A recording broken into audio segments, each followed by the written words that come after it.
Hello and welcome to NJ.com's live chat with TV writer Vicki Hyman.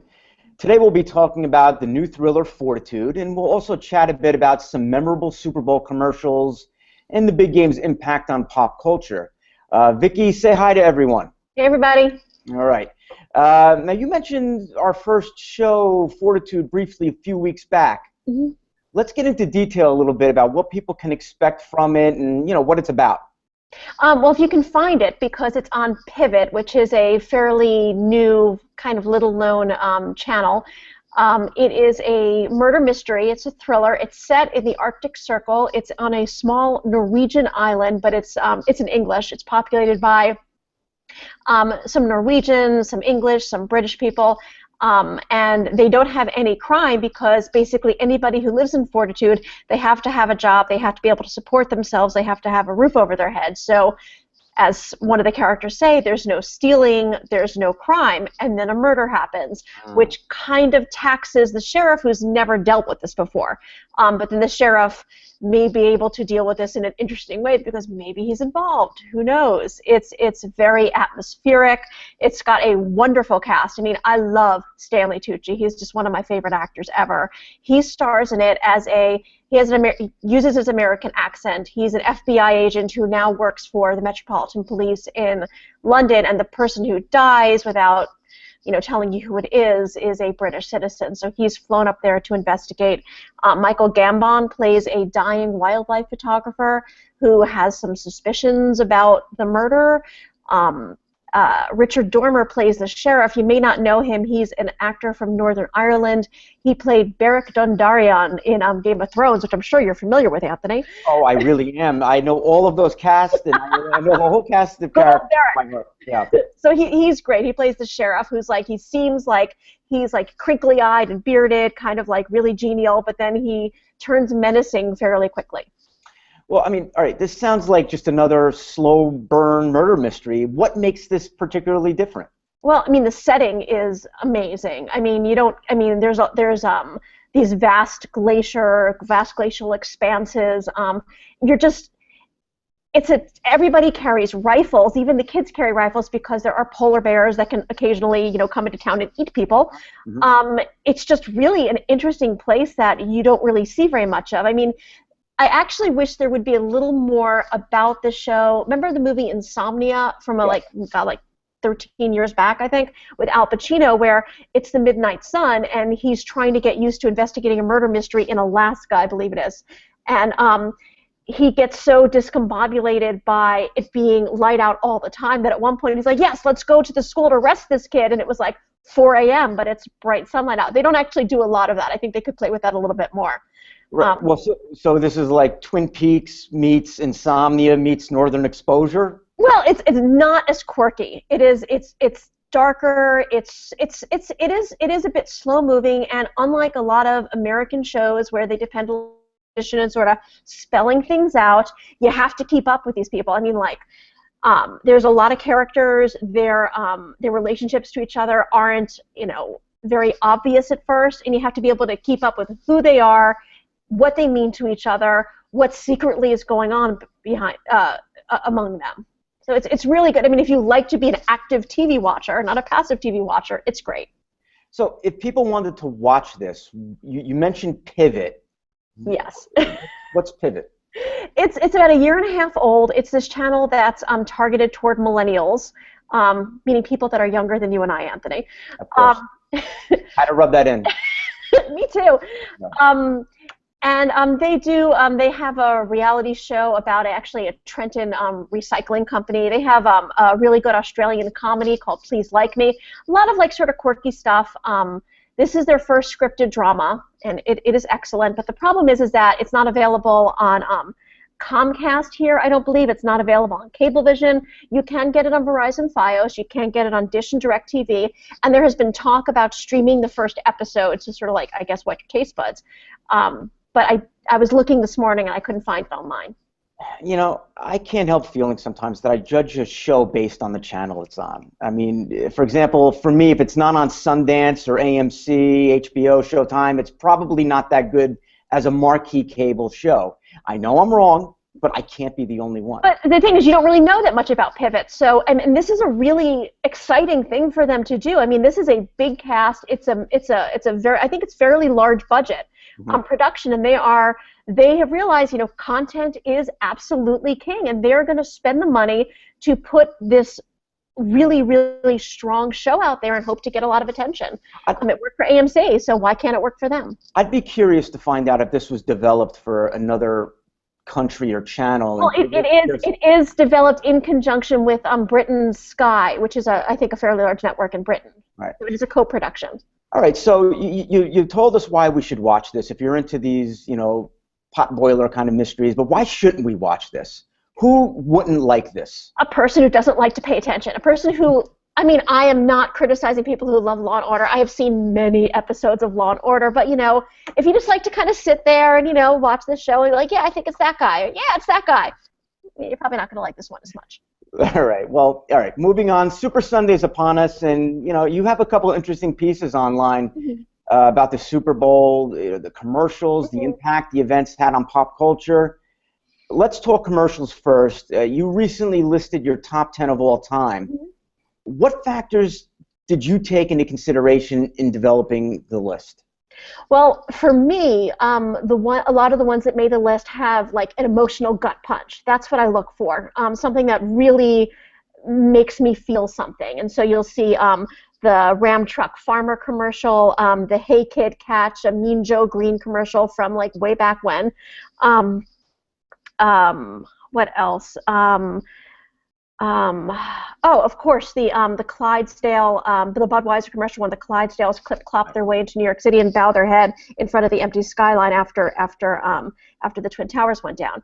I also like, you know, really funny ones. I like ones that aren't even necessarily like laugh out loud funny, but like really clever and smart, like that Monster.com one they came up with a couple of years ago, where they have all these kids talking about their sad ideas of what they want to be when they grow up. Like, I want to be a middle manager. I want to have a brown nose, and I really like that one. Which spots didn't make the cut? I mean, is there anything that people will remember? Ah, yes, I remember that, but it's not on your list?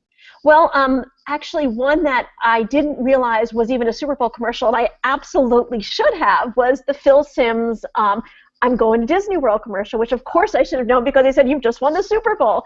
And I didn't realize that. I didn't really think about it until I was working on my other story, which is 9 times the Super Bowl changed America, because I apparently love hyperbole. And I actually made that one of my times because it was such a memorable catchphrase, and it's still going strong. You know, there's also Where's the Beef, there's What's Up, but there's something about I'm going to Disney World that is both really innocent and yet it's also kind of crass. So. Right. Well, you mentioned one of those cultural moments, and I can think of a couple more off the top of my head. What else is on that list, per se? Well, if you do want to get to my number one, and we can discuss that a little bit, or just some other things on the list. Whatever you like, Vicki. Well, I mentioned, Darth Vader, the kid Darth Vader. I love that kid. Yeah, which is so whimsical, so wonderful. Everything about that is just perfectly done. Great the music, it's really great. Now, I personally love the Snickers ads. I think the first one might have come out with Betty White a few years ago, where they're playing tag football and Betty White's, you know, grumpy and being beaten up, and then finally Betty White's girlfriend gives her a Snickers bar and it turns into a regular guy. That's what he needed. And now, this year, they're doing another run where you have Danny Trejo, who's that sort of like this mean biker-looking actor, who is in the Brady Bunch as Marcia. Right. And just kind of like speaking the lines, he's got like, you know, the knife and everything. I just think they're incredibly funny. You know, we spoke about this a few minutes ago. That commercial for me gets a big thumbs down. And I'm not good. There's a great spoiler in the commercial. I'm not going to ruin it for everybody. I love the spoiler. But I think it's been there, done that. It feels old. It feels tired. It feels sticky. Kind of like that E-Trade Baby. Like, we've seen the E-Trade Baby now for like what seems to be 10 years. I just think the casting was inspired. I mean, Danny Trejo as Marcia Brady. Yeah. I mean, you could get past that. It's kind of a lame commercial. That's just my opinion. Fair enough. What else? What else do you have? I have the Monsters, Monster.com. I have the Budweiser Frogs commercial. They're very memorable. The Cindy Crawford cans commercial, the Pepsi one where she's she's drinking out of Pepsi can. And I guess my number one and my number two. My number two is the Apple ad, the 1984 ad, the Orwellian ad that introduced the Macintosh computer, which was both an innovative ad and it actually really worked. It sold like a humongous amount of Macintosh computers, and it really changed the game as far as Super Bowl commercials go. It really introduced the fact that you have to like go big or go home with these ads. But my favorite one is the Mean Joe Green ad, and maybe somebody who is 20 years younger than I am wouldn't feel the same way. But when I'm growing up, that was, it just hit all the right notes for me growing up, and I will always remember it. I remember both those spots fondly. Especially the Mean Joe Green commercial. I think if I were doing the same list, I probably would have switched the number one and the number two. I think that Apple ad set the pace for Super Bowl commercials to come for the next 20 some odd years. It's an incredible spot, aired only once, directed by Ridley Scott, and just it felt like a movie. And I think now when we watch these commercials, we kind of take them for granted, like, oh, it's a big Super Bowl commercial, but they weren't really doing that until that Apple spot came along. So I probably would have switched them. But all right, real quick, let's talk about any ads from this year that have been released that may have potential to make a future top 10 list. Well, as I said, I did like the Snickers ad a lot. I think actually I would swap out the Danny Trejo for my Betty White one because I just think I love it. I don't know if I would put this on my top 10 list. I'd have to think about it a little more, but like a very affecting one was one that came out a couple of days ago, the PSA about domestic violence. In case you haven't seen it, it opens with the camera's panning around a living room that clearly there's been some violence there. And you hear a woman call in to order pizza, but she's actually calling 911, and slowly the 911 operator realizes she can't speak freely. I'm sorry, I'm getting chills just speaking about it. It's actually supposedly based on a real 911 call. I agree. I actually watched the ad. Wasn't expecting much out of it, being that it was like a PSA, but wow, that commercial instantly became one of my favorites this year. And I didn't even see the rest of the ads. I know that ad is going to be on my top 10 easily. Before we wrap this chat up, tell us what you're looking forward to in the coming week. Well, for those of you who don't like football, there is the Kitten Bowl and the Puppy Bowl and the Fish Bowl. And for the first time ever, there's the Toddler Bowl. It's this half-hour show on TLC at noon where they have, I guess, 1 to 3-year-old kids on a mini gridiron, doing touchdown dances and just being really, really cute. Okay, fine.